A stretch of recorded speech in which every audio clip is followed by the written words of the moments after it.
और आइए मित्रों, लक्ष्मी पूजन ज्यादा हो जाए, सरस्वती पे ज्यादा ध्यान हो जाए तो हमारे के कई बाकी देवता नाराज हो जाते हैं। हिंदुस्तान ऐसा देश है जहां किसी खास मौके पे गधे की भी पूजा होती है और कुत्ते को भी खिलाया जाता है। तो इस भैरू जी की बारात में सब तरह के आइटम है। तो अभी आपने लक्ष्मी देखी, अब आप शनिचर को देखें। मैं चाहता हूं कि जो हिलता डुलता राजस्थान यहां पर रखा गया है, और देखो कितना प्रसन्न है। अनामिका जब से तेरे पास बैठा तब से खुश है। इस पहली बार ये विकलांग बोध से बाहर निकला है। इसे लगा है कि आरक्षण का लाभ यहां भी इसे मिल रहा है, क्योंकि ये जानता है कि इन्वर्टर कितना भी पुराना हो, बैटरी ठीक लग जाए तो लाइट जलती रहती है। तो ये जो है दुष्ट आदमी है। अब मेरा जिम्मेदारी दूसरी है, वो मेरे घर की बहू है भाई, तो मेरी जिम्मेदारी तो यहाँ वैसी भी दुगनी हो जाती है। राजस्थान में आके ऐसे लंपटों के आसपास घर की बच्चियां बैठी हो, ध्यान रखना पड़ता है।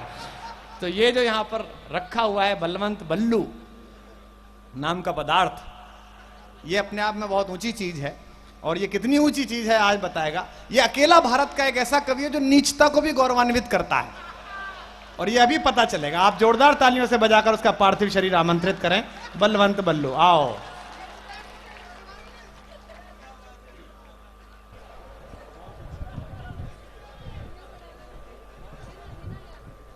मुझे नाम याद नहीं था इसका।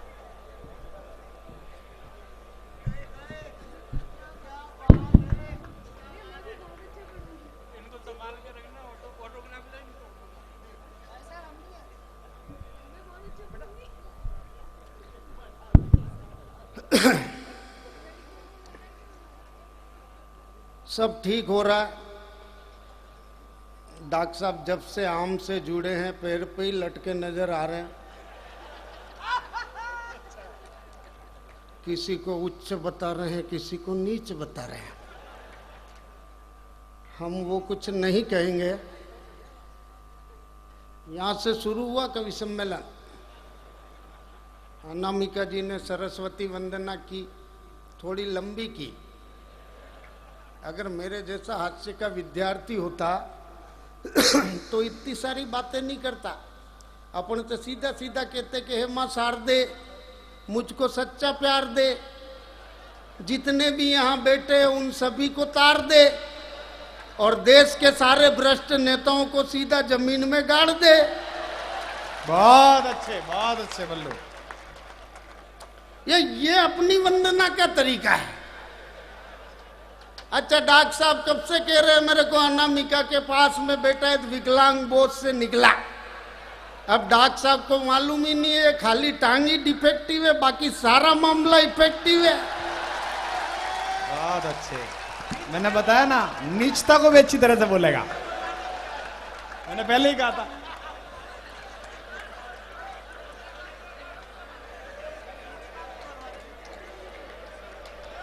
अच्छा मैं जैसा भी हूं, जो भी हूं, इसमें मेरा क्या दोष? ये डिफेक्टिव पीस मेरे माँ बाप ने निकला है।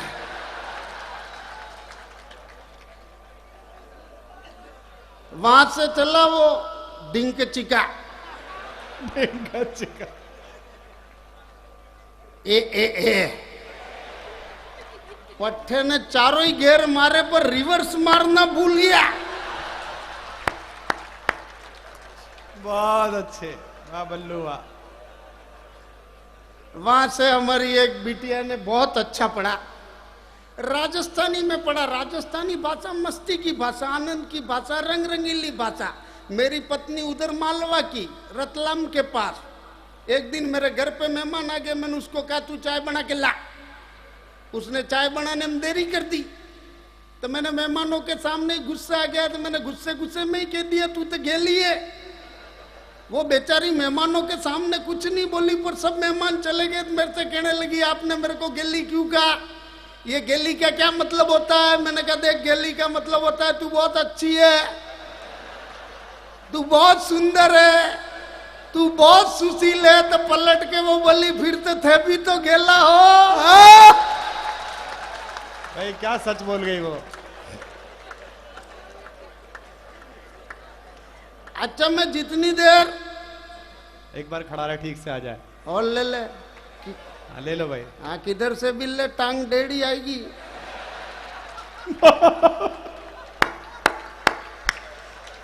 बहुत अच्छे।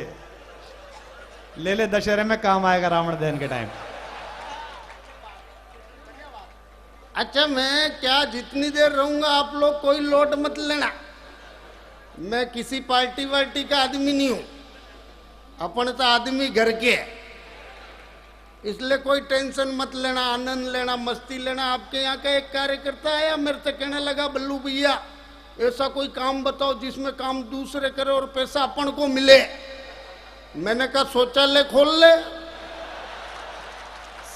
सुलभ व्यवसाय।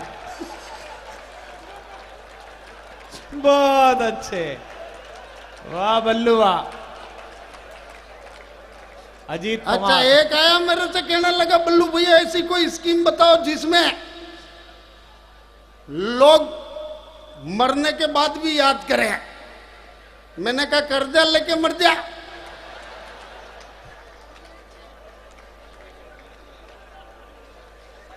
अच्छा मैं ये शैलेंद्र सेलू की तरह गा नहीं सकता, बहुत अच्छा। उसके कंठ में सरस्वती और मेरे कंठ में भेरू महाराज। मैं चाहता हूं ये नववर्ष का कार्यक्रम, भारतीय नववर्ष समारोह का कार्यक्रम, चंद पंक्तियां आप लोगों के बीच में पढ़ता हूं, 8 पंक्तियां तय करेगी मुझे इस माइक पर कितनी देर ठहरना है। यहां पर मातृ शक्ति बैठी है, इनको प्रणाम करता हुआ 8 पंक्तियां पढ़ता हूं कि जैसी करनी आपने लिखी क्या कि जैसी करनी वैसी भरनी कहावत चरितार्थ हो गई। लड़कों की लाइन लग गई और लड़कियां खो गई। हमने अधर्म के मार्ग को अपनाया, खुद अपने गर्भ में पल रहे शिशु का सोनोग्राफी करवाया, और लड़का था तो जन्म दिया, लड़की थी तो मरवा दिया। तो जो जैसे कर्म करेगा वैसा फल भुगतना पड़ेगा। और बेटे की लालच में बेटी को मरवाया, अब तेरे बेटे को कुंवारा ही मरना पड़ेगा, अब तेरे बेटे को कुंवारा ही मरना पड़ेगा। अच्छा है। इतनी तालियों से मेरे बाल बच्चे जी जाएंगे। हालांकि मैं जानता हूं तुम्हारे लक्षण खराब है। वो एक त्योहार आया विदेशों से, वैलेंटाइन डे नाम का, कुंवारों की आका तीज। वो वैलेंटाइन डे के दिन एक छोरा सुबह से शाम तक फूल लेकर घूमता रहा, रात तक कोई नहीं मिला तो शाम को सासू मां को टिकाया, बोले ले सासू मां हैप्पी वेल्डिंग डे। सासू बोली अब काय का वेल्डिंग डे, अब तो एंडिंग डे। अच्छा एक जगह फूल इतने बिके, ओरिजिनल गुलाब का फूल नहीं मिला तो एक पट्टा कंगन स्टोर पर नकली गुलाब का ले आया। दिन भर घूमा तो शाम को एक हिजड़ा मिला तो हिजड़े को टिका दिया। हिजड़े ने फूल सूंघा और कहा ये तो नकली है। वो बोला मजबूरी में दिया है, तू कौन सा असली है।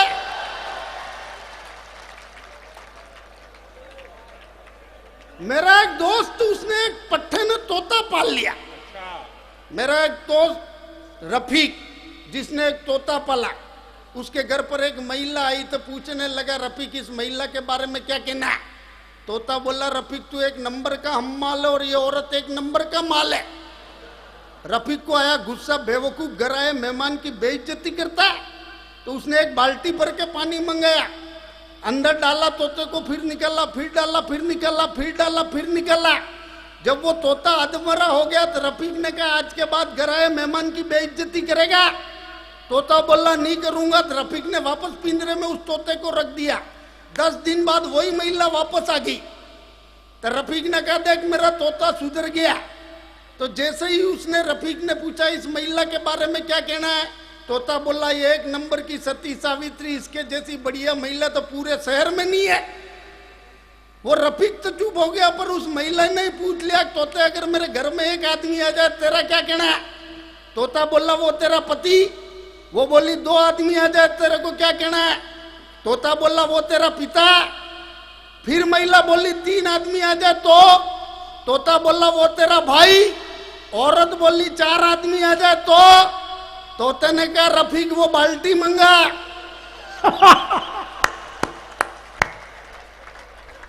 हाँ ये औरत मेरा मुंह खुलवाना चाहती है। जहां ठाकुर का आनंद ले मैं प्रणाम करता हूँ आदरणीय गणपत जी बंसाली साहब को, शांति लाल जी को, प्रकाश जी को। गणपत जी का मुझ पर विशेष स्नेह और आशीर्वाद है। हालांकि आज ये मेरे को जितने पैसे देंगे इतने तो मैं ट्रेन के 10 डिब्बों में घूमू तो कमा जाऊं। बहुत अच्छे, बहुत अच्छे। जहां ठाकुर का आनंद ले वह कविता की भाषा पर आशीर्वाद देना। पंक्तियां पढ़ता हूं कि इस कदर से सबके सब मौन, इस कदर से सबके सब मौन छा गया था सन्नाटा। तभी बाप ने बेटे को खींचकर मार दिया था चाटा। माँ मनी मन गुनगुना रही थी, ननंद बेमन होठ और दूध गरमा रही थी। दादाजी खाट पर बैठे बैठे हुक्का गुड़गुड़ा रहे थे, पहले से ज्यादा गुड़गुड़ा रहे थे। सारा का सारा माहौल घर में तना तना था, क्योंकि बहू ने बेटी को जना था, क्योंकि बहू ने बेटी को जना था। हालांकि इन महिलाओं की एक आदत मुझे अच्छी नहीं लगती। आप किसी भी महिला से पूछ लो तुम्हारी उम्र क्या है तो वो गलत ही बताएगी, है नहीं? प्रैक्टिकल करके देखना। 50 वाली 40 बताएगी और 40 वाली 35 बताएगी। मैं इनसे क्या करता हूं, ये इतिहास गलत बताने से क्या फायदा, जबकि भूगोल साफ साफ बता देता है। मैं एक ट्रेन में सफर कर रहा था, बीच के बर्थ में मैं सोया हुआ, ऊपर के बर्थ में 2 महिलाएं 40-40 साल की उम्र की। एक ने दूसरी से पूछ लिया तुम्हारी उम्र क्या है, वो बोली यही 35 साल। दूसरी वाली ने पहली वाली से पूछ लिया तुम्हारी उम्र क्या है, वो बोली यही तेरे से 5 कम 30 साल। दोनों की बातें सुनकर मेरे को आगे चक्कर गिर पड़ा धड़ाम। दोनों बोली क्या हुआ? मैंने कहा मैं जन्म ले रहा हूं। मैं एक मेले के अंदर चला गया, मेरी पत्नी मेरे साथ, वहां पर बहुत सारी भीड़। वो अचानक इधर उधर हो गई, मैं उसको ढूंढने के लिए निकला। सामने एक मित्र आ रहा था, बोला बल्लू कहाँ जा रहा है? अरे मैंने कहा मेरी पत्नी घूम गई, लुगाई घूम गई, उसको ढूंढने जा रहा हूँ। वो बोला मेरी भी घूम गई है। अरे मैंने कहा तेरे वाली कैसी थी? वो बोला परसों ब्यूटी पार्लर में मेकअप करा के लाया हूँ, दिखने में प्रीति जिंटा और चले तो श्रीदेवी। मैंने कहा मेरे वाली को मार गोली, चल तेरे वाली ढूंढते हैं। अच्छा है। जहां ठाकुर का आनंद ले वह कविता की भाषा पर आशीर्वाद देना। एक बंदर और तोता विमान में बैठ गए। तोते ने बटन दबाई तो उधर से एयर होस्टेस आई, पूछा क्या तकलीफ है, क्या लाऊं? तोता बोला कुछ नहीं, मैं तो मजे ले रहा था। फिर तोते ने बटन दबा दी, फिर एयर होस्टेस आई, पूछा क्या तकलीफ है, क्या लाऊं? तोता बोला कुछ नहीं, मैं तो मजे ले रहा था। अब इस दृश्य को उस बंदर ने देख लिया, पट्टा बटन दबाता है, लड़की आती है, मजे लेता है। अब की बार उस बंदर ने बटन दबा दी, एयर होस्टेस आई, पूछा बंदर से क्या तकलीफ है, क्या लाऊं? बंदर बोला कुछ नहीं, मैं भी मजे ले रहा था। उस एयर होस्टेस को आ गया गुस्सा। उसने 2 पुलिस वालों को बुला के कहा कि एक बंदर और तोता विमान में बैठ गए, इन दोनों को उठा के फेंक दो। और उनको जो ही उठा करके फेंकने लगे तो तोते ने बंदर की तरफ देख के कहा क्यों बंदर, तेरे को उड़ने आता है? वो बोला नहीं आता है, तो फिर काहे को मजे ले रही था? बहुत अच्छे। जहां ठाकुर का आनंद ले हवाई जहाज में पुलिस तो ही ला सकता है। वहां तालियों का आशीर्वाद देवे पंक्तियां पढ़ता हूं। बहुत अच्छे। हाँ, वो दादाजी को मजा आ गया। हालांकि मैं जानता हूं इन कवियों का मामला बड़ा विचित्र है। वो 2 कवि मर के नरक में गए थे। एक ने पूछा तू कैसे मरा, दूसरा वाला बोला तू कैसे मरा? वो बोला नहीं पहले तू बता। वो बोला यार मैं तो अचंभे से मर गया। दूसरा वाला बोला मैं ठंड से मर गया। उठने का तू अचंभे से कैसे मरा? बोला यार रात को गया घर पे, घंटी दबाई, कवि सम्मेलन के बाद पत्नी ने किवाड़ खोला तो एक जोड़ी जूते नजर आ गए। मैं फटाफट ऊपर चढ़ा, किचन में देखा, बेडरूम में देखा, बालकोनी में देखा, ठेठ ऊपर जाके छत पे देखा, तो जब कहीं नहीं मिला तो गया कहाँ, ये सोच सोच के ये अचंभे से मर गया। दूसरा वाला बोला तू बेवकूफ आदमी है, पूरा घर छान मारा, क्या फ्रिज खोल के देखा? तू फ्रिज खोल के देख लेता ना, मैं ठंड से मरता ना तू अचंभे से मरता। एक बार तालियां मिलकर के बजा दो यार। बहुत अच्छे। पढ़ के जल्दी घर जा। फिर से पंक्तियां पढ़ रहे संदीप, जल्दी घर निकल। ये बहुत मजे ले रहा है संदीप। ये एक ऐसा आइटम है पता ही नहीं लगता कि हवा कहां से आ रही है। पढ़ता हूं मैं पंक्तियां कि अब तो दाइन को भी बेटी की सूरत खल गई, सोने की मुर्गी हाथ से निकल गई, उठाई का कपड़ा धोबिन भी बेमन से धो रही है, क्योंकि केवल उसे मजदूरी मिल रही है। और कम वक्त पड़ोसी ने आपस में फुसफुसाती है, हे लक्ष्मी, फिर भी बहू को कुलच्छनी बताती है। पति पत्नी से रूठा रूठा है, ऐसा मैंने सुना है, क्योंकि बहू ने बेटी को जना है, क्योंकि बहू ने बेटी को जना। और जिन 6 पंक्तियों के लिए पूरी कविता लिखी, 6ठी पंक्ति पर तमाम लोगों का आशीर्वाद चाहता हूं। हालांकि मैं बहुत बड़ा भाग्यशाली हूं, भले ही 1.5 टांग का हूं। मेरे घर में कभी झगड़े टंटे नहीं होते, हम पति पत्नी मिलजुल कर रहते हैं, हमने सेटिंग कर रखी है। एक काम मैं करता हूं, एक काम वो कर देती है, झगड़ा होने का प्रश्न ही नहीं। अपन सुबह में उठते ही चाय बना देते हैं, वो पी लेती है। थोड़ी देर बाद अपन खाना बना देते हैं, वो खा लेती है। हाँ, स्थितियां तुम्हारी भी वैसी है। जिन 6 पंक्तियों के लिए कविता लिखी, मंच का भी आशीर्वाद चाहता हूं, मेरे बाद तुम्हारा भी नंबर है। बहुत अच्छे। जिन 6 पंक्तियों के लिए कविता लिखी, वो पढ़ता हूं कि न जाने कैसी जमाने की सोच होगी। बेटी आज भी क्यों सिर का बोझ हो गई, बेटे के लिए मनोती मनाते हो। हम भगवान से प्रार्थना करते कि भगवान मेरे घर के अंदर बेटा आ जाए, तब मैं नाकोड़ा पार्श्वनाथ के दर्शन कराऊंगा। मेरे घर के अंदर बेटा आ जाए, 4 भुजानाथ के दर्शन कराऊंगा। मेरे घर के अंदर बेटा आ जाए तो ऋषभदेव के दर्शन कराऊंगा। मेरे गुरुदेव राठ संत मुनि पुलक सागर जी क्या करते हैं, अगर भ्रूण हत्या रोकनी है तो 3 तरह के लोग सुधरे। एक सुधरे इस देश के नेता, एक सुधरे इस देश की समाज, और एक सुधरे इस देश के संत। नेता कैसे सुधरे? नेता ये तय करे लोकसभा और विधानसभा में वही व्यक्ति योग्य उम्मीदवार घोषित किए जाए जिसके घर के अंदर बेटी हो। बहुत अच्छे, नरेंद्र मोदी तो गए काम से। समाज ये तय करे कि हम हमारी बेटी उसी घर में देंगे जिसके घर के अंदर बेटी हो, और संत ये तय करे हम आहार उसी घर का लेंगे जिसके घर के अंदर बेटी हो। बहुत अच्छे बल्लू। तब पढ़ता हूं कि न जाने कैसी जमाने की सोच होगी, बेटी आज भी क्यों सिर का बोझ होगी। बेटे के लिए मनोती मनाते हो, बेटी की गर्भ में हत्या कराते हो, कन्यादान को मां दान बताते हो। और अगली पंक्ति पर कोई हाथ खामोश नहीं रहे कि कन्यादान को मां दान बताते हो और कन्या पैदा करने से घबराते हो। वाह, बहुत अच्छे बल्लू। और एक पंक्ति न जाने किसी संत की पिच्छी मेरे माथे पर पड़ने से, किसी संत के आशीर्वाद से मेरे द्वारा लिखा गई। इस एक पंक्ति पर तमाम लोगों की तालियां चाहता हूं, और मंच का भी आशीर्वाद चाहता हूं, आप लोगों की भी तालियां चाहता हूं। कन्यादान को मां दान बताते हो और कन्या पैदा करने से घबराते हो।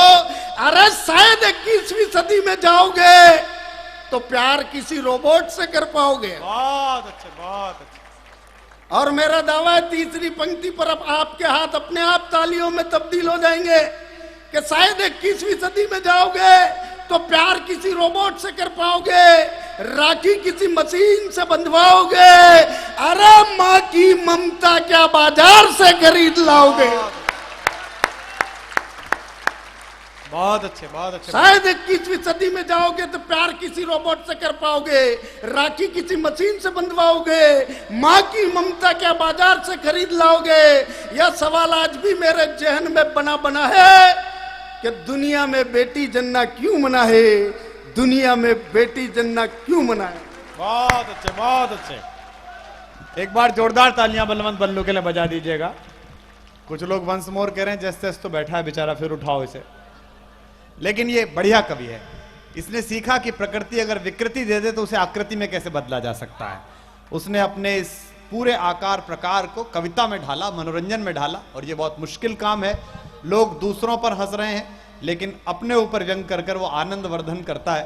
मैं चाहता हूं कि एक बार जोरदार तालियां उसके लिए और बजाकर आप उसे आशीर्वाद दें ताकि वो और आनंद की वर्षा करने योग्य बन सके।